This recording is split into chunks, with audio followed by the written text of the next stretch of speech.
అమరావతిలో టీడీపీ కేంద్ర కార్యాలయంలో ఎమ్మెల్యే బొండ ఉమ విచారణ కొనసాగుతోంది. పార్టీ ఏర్పాటు చేసిన 3 మెన్ కమిటీ ముందు బొండ ఉమ హాజరయ్యారు. ఇటీవల అంబటి రాంబాబుతో కలిసి ఓ వేదిక పంచుకోవడంపై పార్టీ అధిష్టానం అసంతృప్తి వ్యక్తం చేసిన నేపథ్యంలో ఈ విచారణ చేపట్టినట్టుగా తెలుస్తోంది. ఈ వ్యవహారంపై 3 మెన్ కమిటీ సభ్యులు పల్లా శ్రీనివాసరావు, నిమ్మల రామనాయుడు బొండ ఉమ నుంచి వివరణ తీసుకుంటున్నారు. విచారణ తర్వాత పార్టీ అధిష్టానం ఎలాంటి డెసిషన్ తీసుకుంటుందనే అంశంపై ఉత్కంఠ నెలకొంది. పూర్తి సమాచారం ఇచ్చేందుకు మా కరెస్పాండెంట్ లక్ష్మీ ఫీల్డ్లో సిద్ధంగా ఉన్నారు.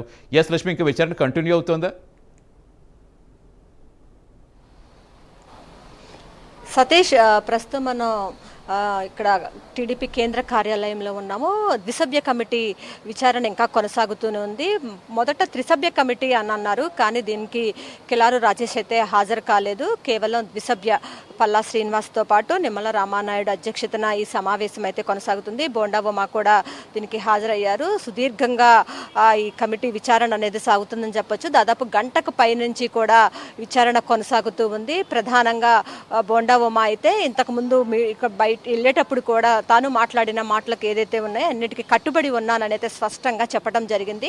అయితే ఆయన ద్విసభ్య కమిటీ ముందు ఏం మాట్లాడతారు, ఎలా స్పందిస్తారు, వాళ్ళు ఏం ప్రశ్నలు వేస్తారు, ఈయన దగ్గర నుంచి ఎలాంటి సమాధానం వస్తుంది, దీనికి సంబంధించి అంతా కూడా సీఎం చంద్రబాబు అయితే కూలంకషంగా ఒక రిపోర్టును కూడా తనకి ఇవ్వమని అయితే చెప్పారు. ఎందుకంటే పార్టీ అధిష్టానం నిర్ణయానికి ప్రతి ఒక్కరు కూడా కట్టుబడి ఉండాల్సిందని చెప్తున్నారు.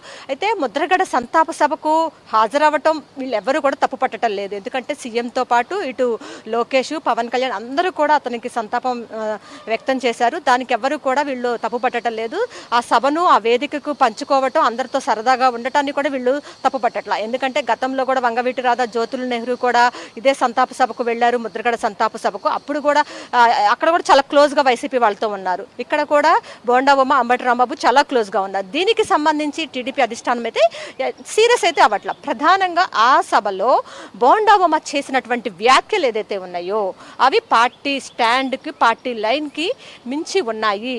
అలా ఎవరు కూడా మాట్లాడడానికి వీలు లేదనేది ఆయన ఏమి మాట్లాడారంటే 2019లో ఓడిపోవటానికే అంతకుముందు కాపుల యొక్క కాపు సామాజిక వర్గం డిమాండ్లను టీడీపీ పట్టించుకోలేదు, అందుకనే 2019లో టీడీపీ ఓడిపోయిందని మాట్లాడారు. దీంతో పాటు చూసుకున్నట్లయితే 2019లో ముద్రగడ చేసినటువంటి ఉద్యమం వల్ల టీడీపీ ఓడిపోయిందని మరొక వ్యాఖ్య చేశారు.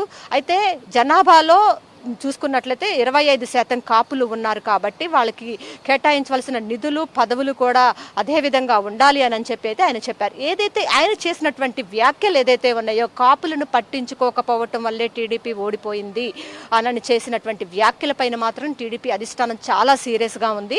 ప్రతి ఒక్కళ్ళు పార్టీలో ఎంత సీనియర్లుగా ఉన్నప్పటికీ కూడా పార్టీ లైన్కి కట్టుబడి ఉండాలి.